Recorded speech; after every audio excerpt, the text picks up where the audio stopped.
bit. I mean, I had access to be let out a little bit. You can close it. Too tight. Yeah. Is that too tight? Oh, yeah. That's what makes me sexy. So when I want to be sexy, I go see my man and he hook it up. If he can get me in a suit, he can get anybody in a suit. Frankly, unless you're wearing Ozwald Boateng, you're not dressed properly. What are you looking for here? Anything in particular, or just what? No, it's intuitive. I'm trying to understand it. The touching is also understanding. When I decided to design at 16, he was the one I looked at. Armani is why I do what I do. He inspired everything in me to create. That used to be my studio, that little bar. That used to be my studio when I first started here. Is that where you used to live? Yeah, I used to live and work right there. Introducing the best-dressed street in the world. Savile Row was founded here a few years after the Battle of Waterloo. His drive to succeed finally had him located in Savile Row by the age of just 28, making him the youngest and the first black tailor with that prestigious address. What makes Ozwald special? I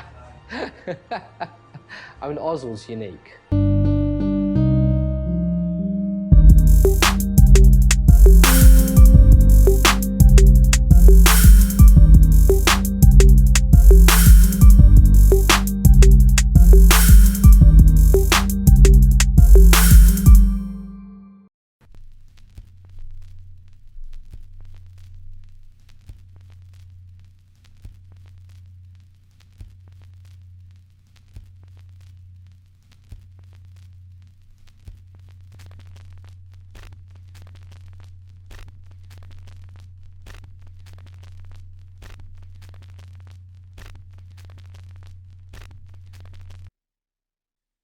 My name is Ozwald Boateng, and I'm a designer. I've made my name designing men's clothes, and more importantly, I've made my name on Savile Row. Even though I've been doing catwalk shows since in Paris, all over the world since 1994, so I've been at it for quite a while. My name is Ozwald because my father gave me that name. Apparently he says it means divinely powerful. Fun enough, I've called my son Oscar, and it means Spear of God. So clearly I'm taking the same routine as my dad on that one, on the name giving. Because giving names of children are a very important decision. Very, very important. Started actually designing clothes at 16 years old. Probably started kind of reasonably known by the time I was like 20, 21. Do I think age is an important component? I think experience definitely has weight. When I think about me 15 years ago to me now, there's a huge difference in my temperament and the way I deal with the pressure of fashion. Whereas before, I'd say now I handle it a lot better, as opposed to back then, a lot of things would upset me that don't upset me now. So experience and maturity in time, I think in the starting of the creative process, you can start whenever, you could even probably start even before 16. So if the question is when can you start? Then you can start whenever you feel you're ready. I used to sit at the front of the class, I think I was interested in the classroom. I had a bit of disruption as a kid because I moved to different schools. So I had to keep making new friends. I suppose that it was challenging, but I never really had too much difficulty making friends because I was just quite open and like cracking jokes and quite easygoing. I was also quite competitive at school and just enjoyed playing football. I think my approach and where I am today still has a youthful energy, maybe because I think sometimes I can still fake, the age thing. I'm still trying to pretend I'm like 20 years younger, but when my daughter's around, that's a problem. She blows my cover, which is, I really sometimes don't know what to do about that. My son's on my side though. I like to keep my energy high, upbeat, and I suppose I like to keep a youthful energy. I mean, look, I've answered my beginning stories quite a few times, and I feel that, the reality of it was very challenging, and it was a period where, race was a point. Definitely color, the industry I chose, there were not many men of my color in the industry, in particular with my sort of physicalities. It was challenging on one level, and in a way it was open door too. Because I think at the time, fashion was such a new story, there was almost this photographic movement called Buffalo, where I had met, a couple of the key photographers of that period who kind of warmed up to my style. I feel because of the timing, I was able to avoid some of the issues. I mean, I was kind of very much on a mission as well. I had kind of decided that if I could open a store on Savile Row, I could change perceptions, and not just open a store, but also influence the concept of the suits. And I just felt that one, I could breathe new life into an industry that was dying, and also inspire a lot of other people of color that, what could be achieved if you set your mind to it. And more importantly, there's a place for you in the creative world. Creativity is a fantastic tool, change perceptions on a much greater meaning and purpose. It sometimes can be quite dramatic, but there's the subtlety of creativity, because it's not, it's not marches on the street, screaming. It's basically practically creating something that inspires people and makes them feel good. And then when they acknowledge that, then they acknowledge already if the person behind that is creating that for them and is, their culture has got more to it, then, they're saying throwing bottles or whatever on the streets. And that's another way of creating change. So I understood that at a very early age. And so that's why I kind of set my mind to open up a store in Savile Row and creating the changes that I did. Well, the thing is the shop, the store was always about, the thing is that it was not just a question of opening a store. It was a question of opening a store on a street, because the street represented so much. And if I could come on the street and have a huge, have an impact on, one, even the way the suit was cut, and more importantly, affect the change on the street, because also it was a dying street. Even the concept of tailoring was dying. It needed new life. So I came and I breathed new life into it. And basically, the life I was able to breathe into it was significant enough to attract other tailors, other designers who were not even considering the world of tailoring as an option. I was able to encourage them to move to the street. So for a historical point, basically was, it was able to, it kept the street alive. And when you think about tradition and, British values, then the street has its place. To come from my cultural background and be able to do that and have an interest to do that also said a lot about me and also my cultural background. So the thing is, you can also contribute to an establishment that's really important in this country and have completely different cultural background. And I think that made a huge difference, actually. The idea was those days I never knew to talk about colour, but I full well knew that but if I could do it really well and also influence one of the most traditional streets in the country, then I knew for sure what the impact would that.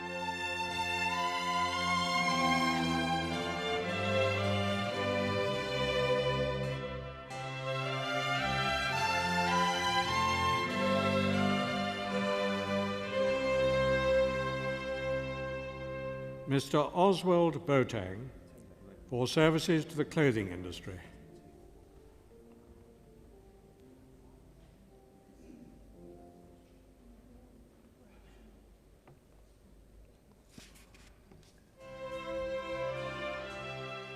Investitures are traditional, and I'm always absolutely fascinated by the people who come and all the things that they've done. And they all have different reactions. They all can tell you something different. Up at the exclusive Vanity Fair party with Ozwald Boateng. Hello, how are you? Really good. T-E-N-G. All about the cut. All about the cut. It's all about the cut. And you do all the cut? Yeah. Well, I can still cut. For you, I cut. Would you? Yeah, by one graffiti on the inside. This is like a mohair, classic mohair. But then you look at it, and just look at the shape, the cut in here. The thing about this is, which is really important, is the shape gives a sense of giving a slimmer form. So automatically you think when a man is maybe a 46 or even a 48 or even a 50, it can knock off 4 inches off his waist if you know how to cut properly. If you understand how to cut, then you'll always give the feeling or illusion of a slimmer form. When I look around and I see all these amazing talents like David Ajay, Christopher Feely, Steve McQueen, and a new talent, Tiny, Templar, Dormsey. There seems to be more creative talent of color now in the system that just did not exist when I started. So my intention was for that to be a big shift, and it's happened. I mean, you know, I remember when there was a famous documentary called When We Were Kings, which is a documentary about Muhammad Ali. And when it came out, the Fugees did a song, I remember, in the trailer. When We Were Kings was all about Rumble in the Jungle. So if you want to say my work ethic, it's very much that. That thing where you think sometimes you're in a corner, things are going down, but somehow you absorb a few blows. But there's some strategy to that. And then you take the guy out. I mean, maybe. I'm joking right now, but maybe that's what it is. I mean, you remember as a kid growing up, that was the only black dude on TV, was Muhammad Ali. I mean, it was quite literally him and Lenny Henry and Trevor McDonald. And even Lenny Henry came much, much, much later. So there wasn't a lot of representation. Yeah, you didn't have a lot of references. I was focused. I was very focused about being here. Every opportunity I got, I chased it down. You know, I gambled. Yeah, I did a big catwalk show in Paris in '94. I basically, mortgaged my house to do it, and it paid off, but it wasn't obviously going to pay off. So it was a big gamble. I did it in Paris. I said, I'm going to go and do a catwalk show in Paris, but I'm going to do it as a tailor, which sounded nuts at the time because everyone sold collections of fashion shows. But I chose to do it as a tailor because I knew if I did it in that way, I'd make tailoring fashionable globally. And if I could do that, story that I had started in Savile Row would also go global, and everyone would think about tailoring differently. And that's exactly what happened. The French press got really behind me, got a huge press in France and Germany, and that media awareness talking about the traditional British tailoring, how I was doing it in the modern way, making it more fashionable, also making menswear more fashionable, talk about my cultural background as an influencer in Mohair.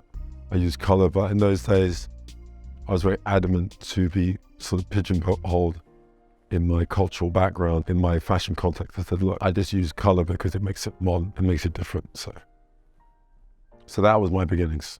I think it's a lot easier now than it was then. I quite literally went on the street, wore my suits and walked a certain way, and quite literally was walking the streets looking for clients. In my early days, absolutely. I suppose I carried an energy or optimism that would attract people to me, and I said, hey, made the suit, and I just basically talked to everyone I could. Basically was doing my own PR. And then I'd meet other creative people who had a sort of similar viewpoint, but maybe not in clothing, maybe music.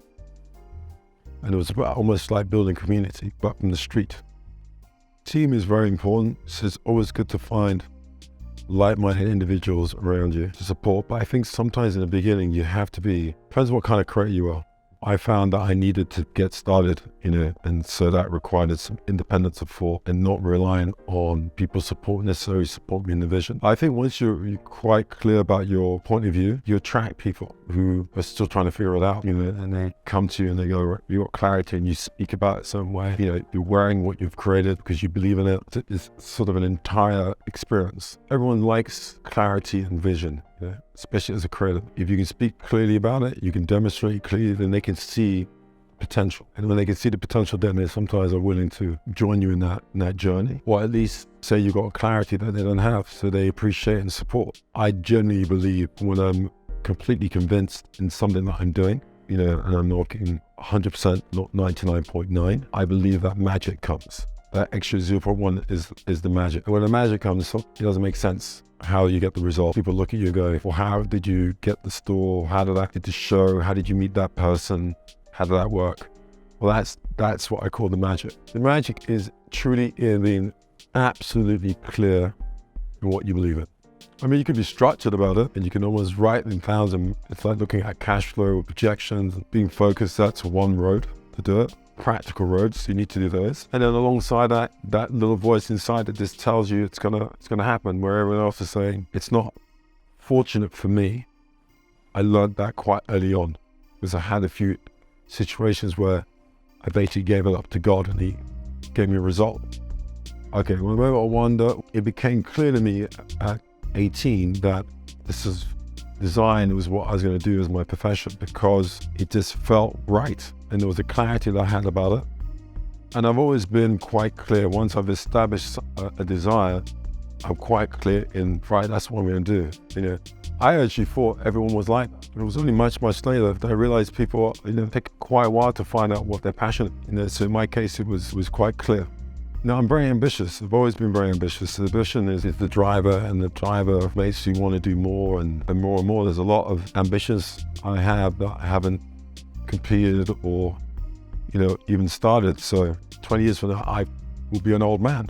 For some reason, I don't even look at it that way. I get inspired by life.